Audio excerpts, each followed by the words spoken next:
Hey, do you want to make a podcast? Spotify's got a platform that lets you make one super easily, then distribute it everywhere and even earn money all in one place for free. It's called Spotify for Podcasters, and here's how it works. Spotify for Podcasters lets you record and edit podcasts right from your phone or your computer. So no matter what your setup is like, you can start creating right now. Then you can distribute your podcast to Spotify and everywhere else podcasts are heard. Video podcasts are also available on Spotify, and when you want to take your conversation with your fans to the next level, Q&A and polls are the best way to get them talking. With Spotify for Podcasters, you can earn money in a variety of ways, including ads and podcast subscriptions. And best of all, it's totally free with no catch. I've hosted my podcast on Spotify for Podcasters since day one, so I highly recommend you give it a try. Download the Spotify for Podcasters app or go to www.spotify.com/podcasters to get started today. As a parent, you know it's not just baby talk. Somebody's hungry. So talk with your baby's doctor about invasive pneumococcal disease, or IPD, and ask how Prevnar 20 pneumococcal 20-valent conjugate vaccine can help protect them. Children under 2 are at increased risk, but Prevnar 20 can help them develop more immunity to 20 strains of bacteria that cause IPD. Prevnar 20 is approved for children 6 weeks and older to help prevent infections from 20 strains of bacteria that cause invasive pneumococcal disease. Do not get Prevnar 20 if your child has had a severe allergic reaction to the vaccine or its ingredients. Those with weakened immune systems may have a lower response to the vaccine. Talk to your healthcare provider before vaccination if your baby was born prematurely. Side effects may include irritability, pain, redness, swelling at the injection site, drowsiness, muscle pain, decreased appetite, headache, and fever. For full prescribing information, please call 1-855-213-2138 or visit Prevnar20.com. Ask about Prevnar 20 for your baby. Visit askforprevnar20.com. Lately, I've been focusing heavily on the present moment. I've been filling my time with enriching activities that are not necessarily tied to a long-term goal. And it has been one of the most freeing and happiness-inducing experiences of my entire life. I used to struggle with being present, but now I am so proud of myself for all of the work that I've done to get to where I am right now.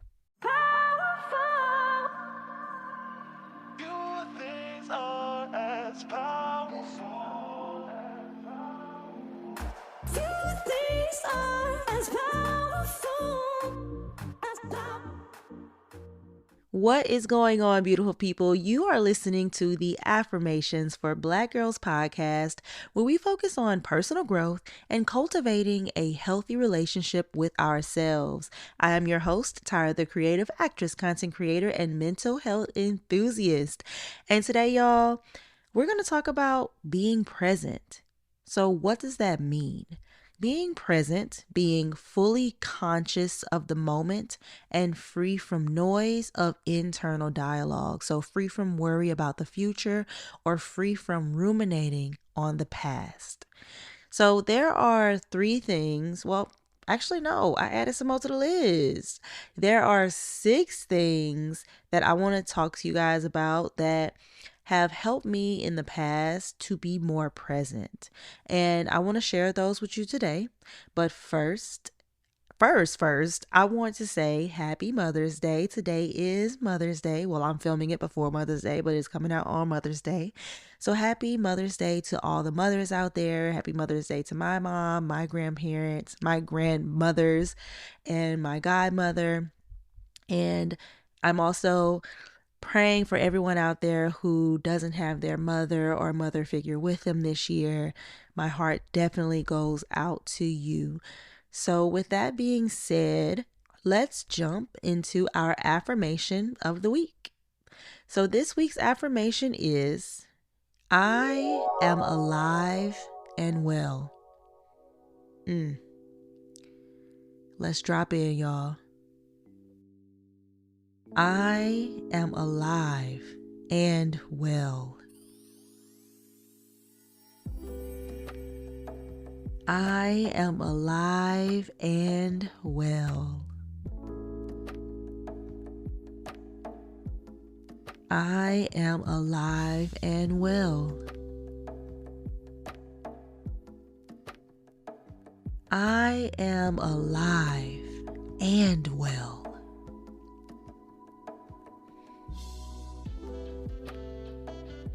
I am alive and well. I am alive and well. I am alive and well. Ooh, y'all. I am alive and well. I am alive and well. I'm so glad that I chose this affirmation. So when I was writing my outline for today's episode, this just popped into my spirit. And I was like, this is perfect for being present in the moment, because when you are saying the sentiment that I am alive and well, you're not thinking about the past. You're not thinking about the future. You thinking about right now, because you are alive right now. You are well right now. So I was journaling the other day, or well, 2 days ago. So right now I'm home for Mother's Day. I came home to surprise my mom and spend Mother's Day with her. And at the house is my mom and my brother. They live here.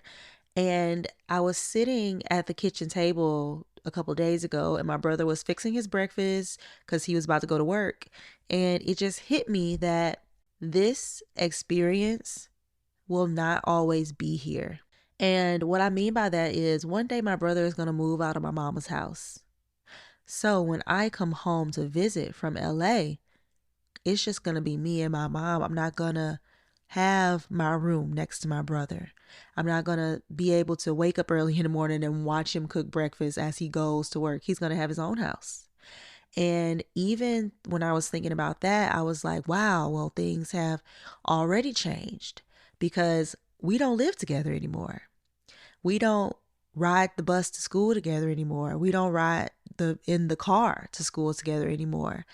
And that just made me say, okay, Tyra, savor this moment because this moment is precious.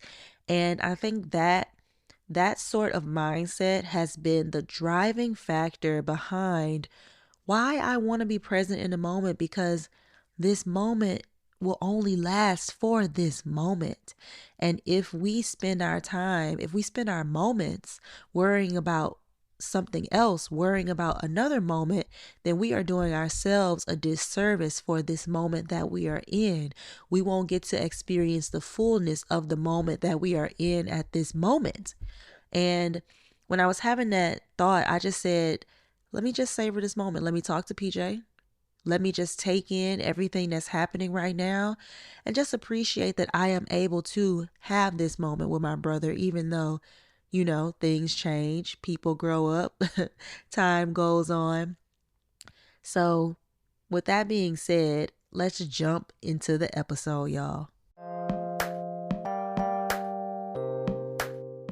So I was just going through, I was reflecting, and I was just saying, okay, Tyra, what has helped you to start being more present? Like, what in your life have you noticed has helped you become more present?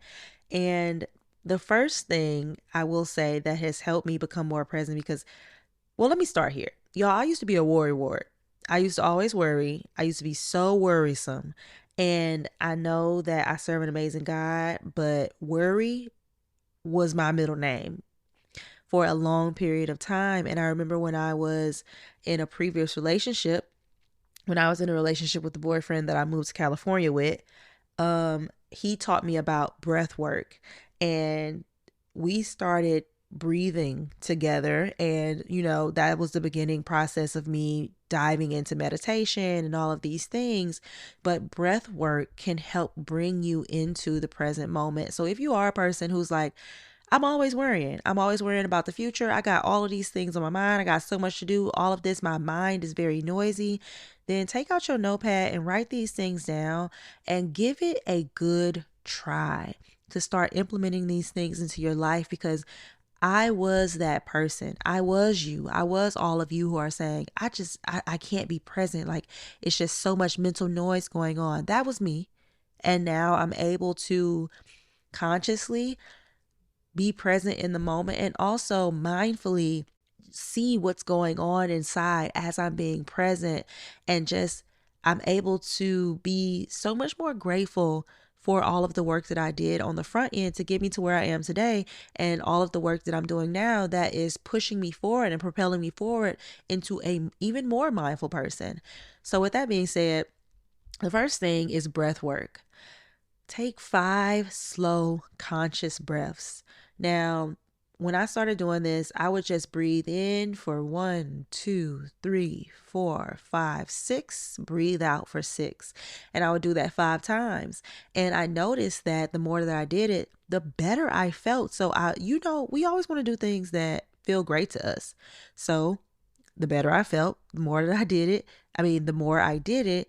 And this is also a technique that I use when I'm specifically feeling anxious, because it will calm my heart rate. It will also help me to breathe out all of those heavier emotions that I don't really want to feel, that I don't want to harbor, that I don't want to hold on to. And it helps me to clear my mind, clear my heart, and just let it go. Now, the second thing that I do or that has helped me become more present, is to list what you're grateful for today. Now, we can always say, oh, I'm grateful for my mom, I'm grateful for my dad. Like, you can have the run of the mill things that you always say, and we all do this type of thing. But take a second to think about your day today. Think about the experiences that you had today, and think about what parts of your day are you most grateful for. For example, one day I was driving to my pottery class, and there happened to be some road work that was going on that caused me to, hit a little bit of traffic.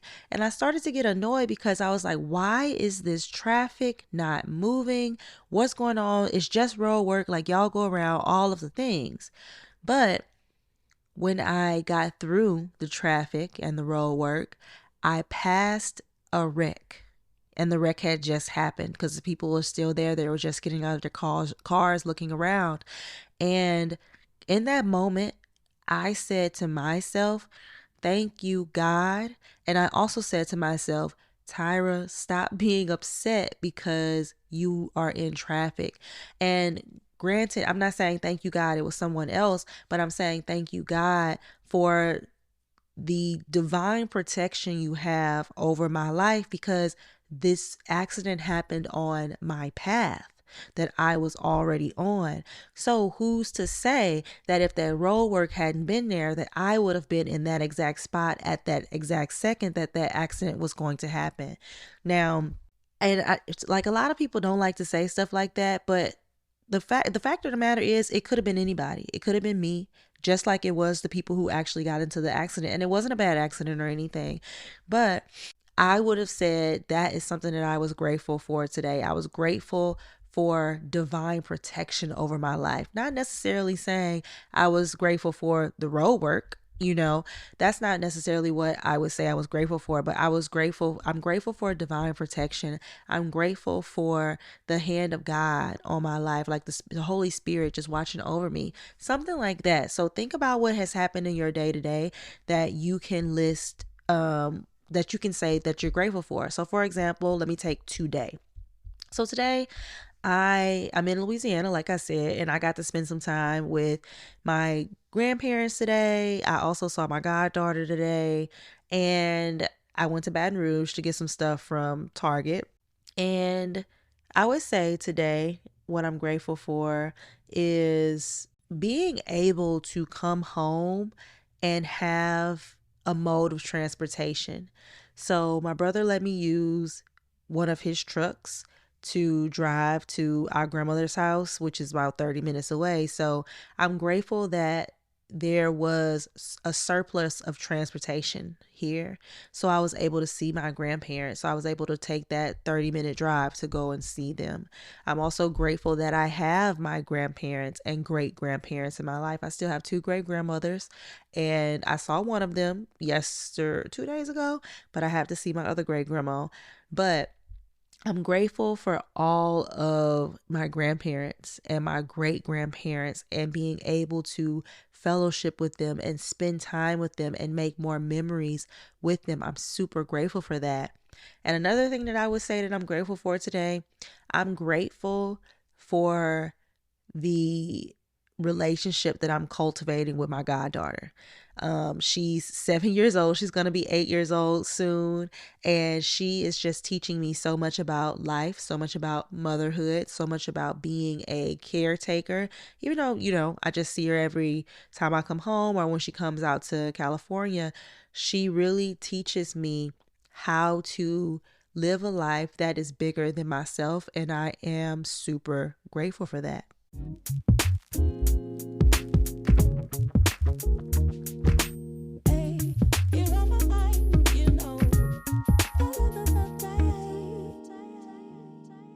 The third thing that, and I love this one, this is one of my favorite ones. The third thing that has helped me be more present in the moment and that I want to share with you guys is do something with your hands.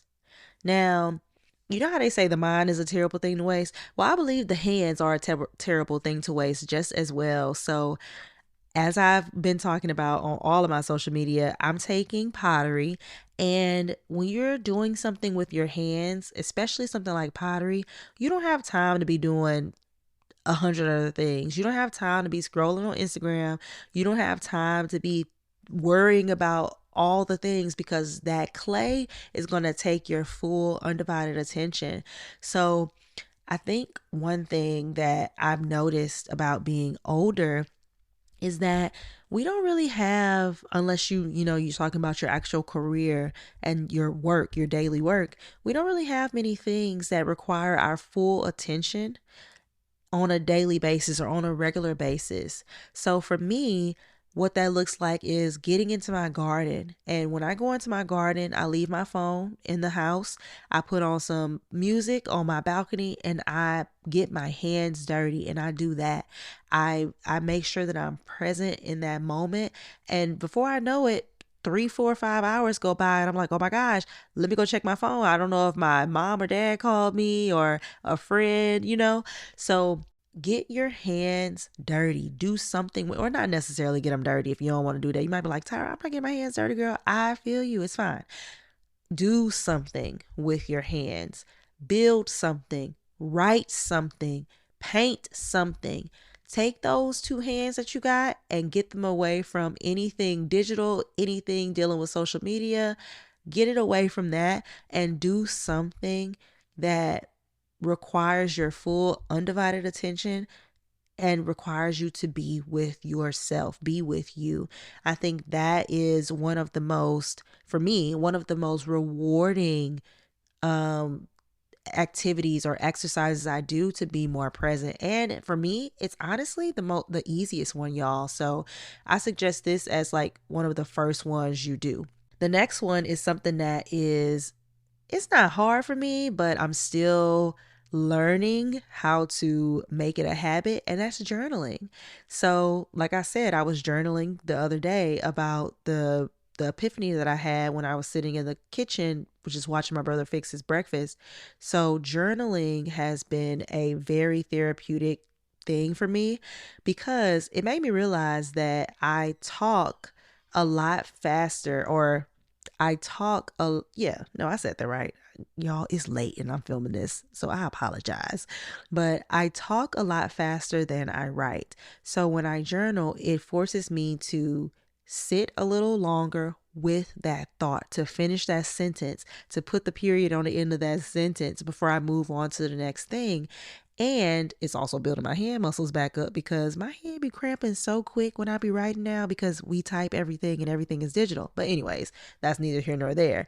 Journaling can really help you to be in the present moment with your thoughts. And I used to be terrified of journaling because I was like, what am I going to write? And after going through some of my older journals, it made me realize that you just need to write anything, whatever is on your mind. If it's a thought, recount your day, whatever, but that is going to help you be more present in the moment because it's more of a slow process. So pull out a piece of paper, journal a little bit. If you're the type of person who needs like a journal prompt, then start off your journal with the same prompt every day. What are you grateful for today? Or what was the best part of today? Start there, and then journaling will start to come easier for you as you continue to grow in it and lean into it. Whether you're buying benches, bread makers, or bottles of bubble bath, paying for business expenses with an Amex Blue Business Cash Card can be rewarding. You'll earn 2% cash back as a statement credit on your first $50,000 in purchases per year and 1% after that. So you get rewarded for getting what you need for your business. Terms apply. Learn more at americanexpress.com/businesscash. Amex Blue Business Cash. Built for business by American Express.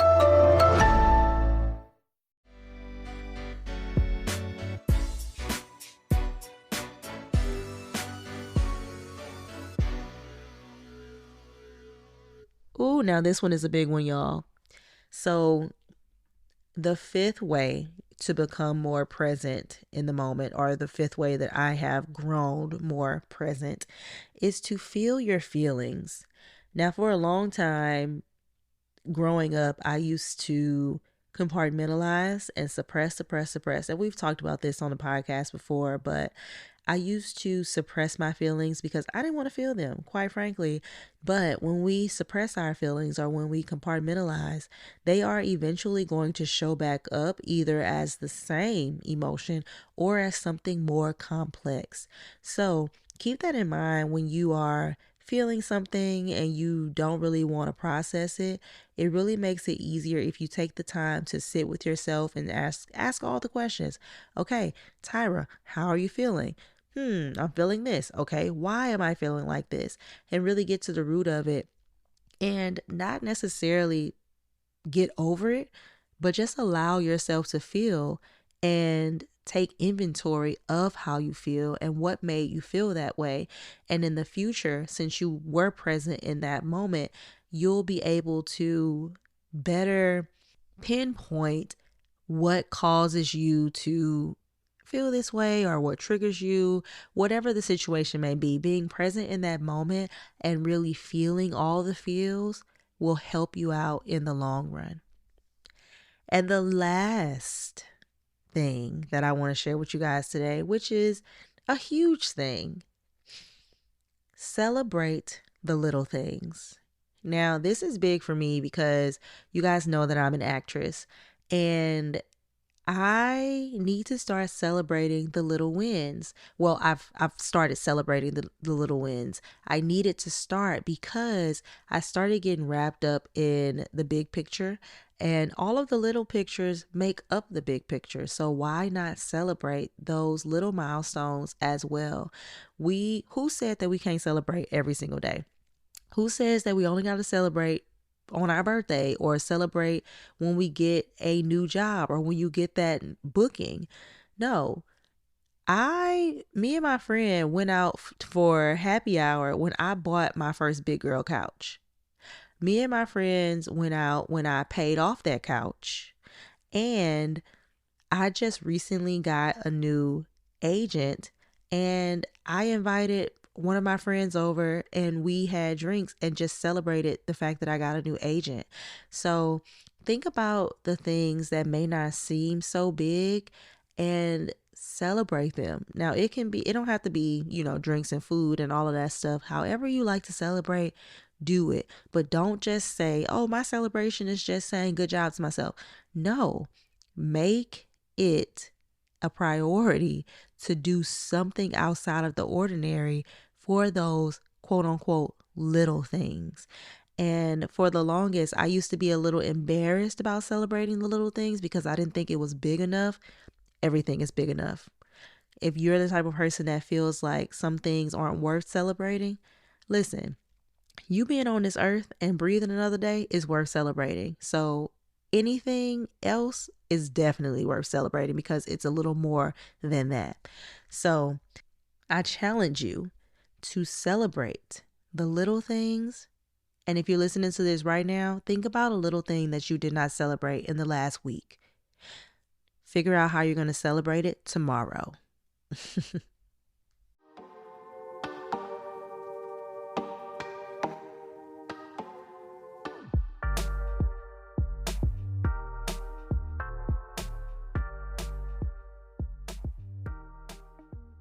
We are always planning for tomorrow, next week, or next year, or 2 years from now. And even when we are going through our day to day, we can forget to take a moment and just breathe, to really enjoy today and be present. Let me tell you this. You will never be able to experience today again. Every single day is a gift and a chance for a new experience. So use your time wisely, or should I say, mindfully.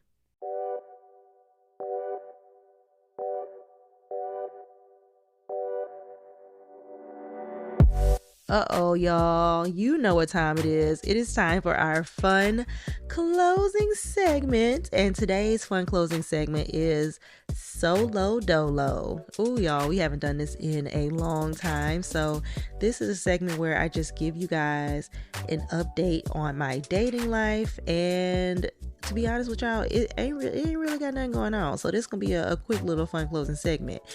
But, so what's going on? Let's think. I already know what I'm gonna tell y'all. Jesus. Y'all, why did I get catfished? I'm shaking my head.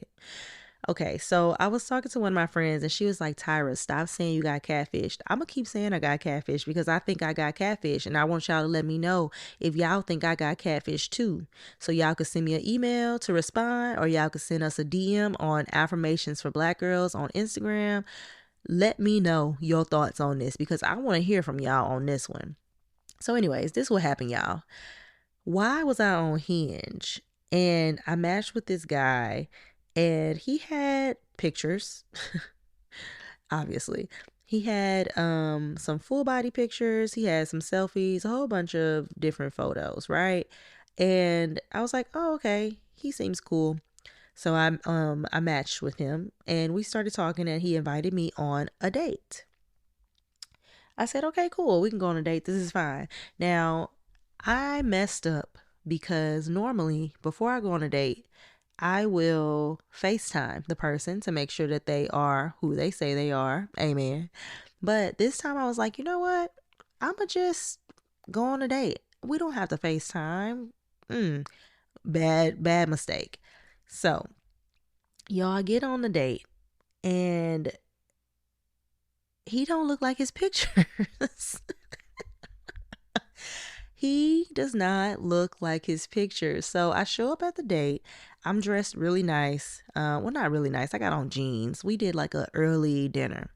So I'm dressed nice. Well, I have on like a very cute shirt and some of my cuter jeans and some makeup.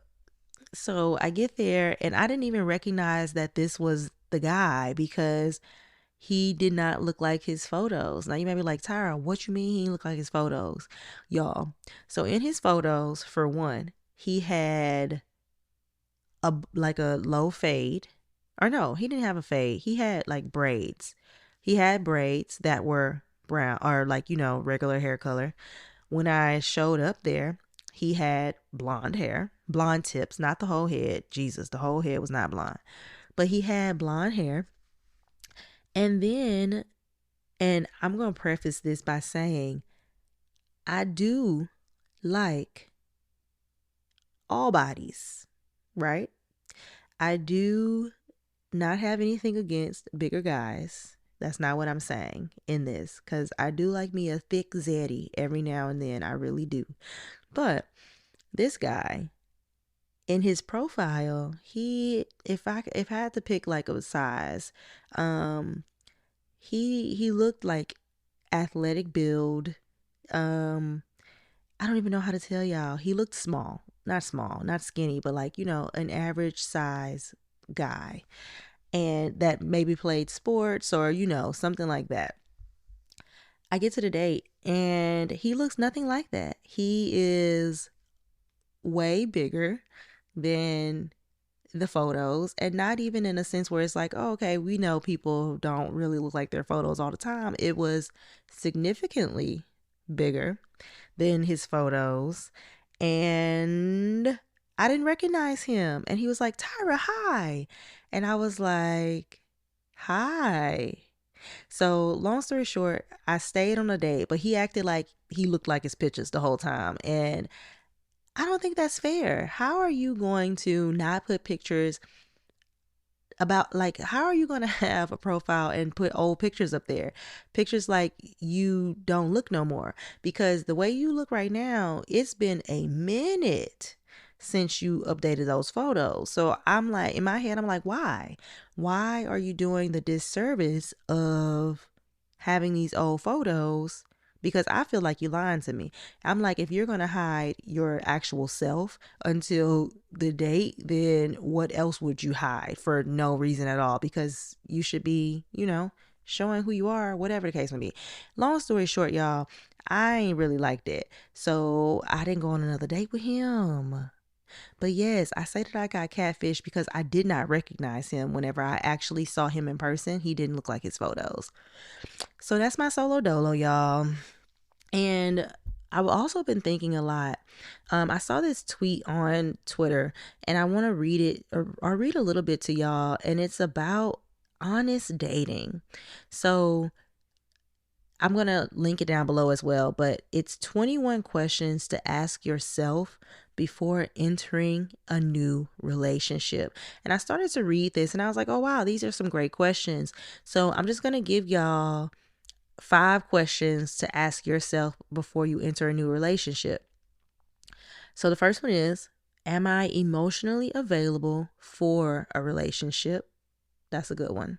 Number 2, am I aware of my triggers and how they show up in my relationships? I think that's a better one for learning more about your emotional availability. Number 3, do I really like this person? Come on now. Number 4, am I familiar or comfortable with this person? Because there is a difference. And number 5, ooh, this is good. Number 5, do I have to perform or alter myself to be loved by them? Now, it is 21 questions, so there's a lot more, and I'm going to link it down below for you. But I just wanted to read a couple because I think that, especially in the season that I'm in, I'm almost 30, still solo dolo. I really want to be very intentional about who I am letting into my life and all of the things. So these are some questions that I'm asking myself. I'm writing them down in my journal and I'm going to journal about them just so I can have all of the information about me that I need so I can walk into my dating life equipped and knowing fully who Tyra is, so I'm not easily impressed or not, so I'm not being easily impressionable by these men out here. But anyways, y'all, that's all I got for y'all today. Thank y'all so much for listening. Make sure you join us again next week. And do not forget to subscribe, rate, and review the podcast. Thank you guys so much for your reviews. I absolutely love them. And follow us on Instagram at affirmationsforblackgirls, on Twitter at AFBG_podcast, and on YouTube at affirmationsforblackgirls, which is all linked down below. And again, I thank you so much for listening. I am praying for your continued growth in being more present and being more mindful. And I will see y'all again next week. This is Affirmations for Black Girls.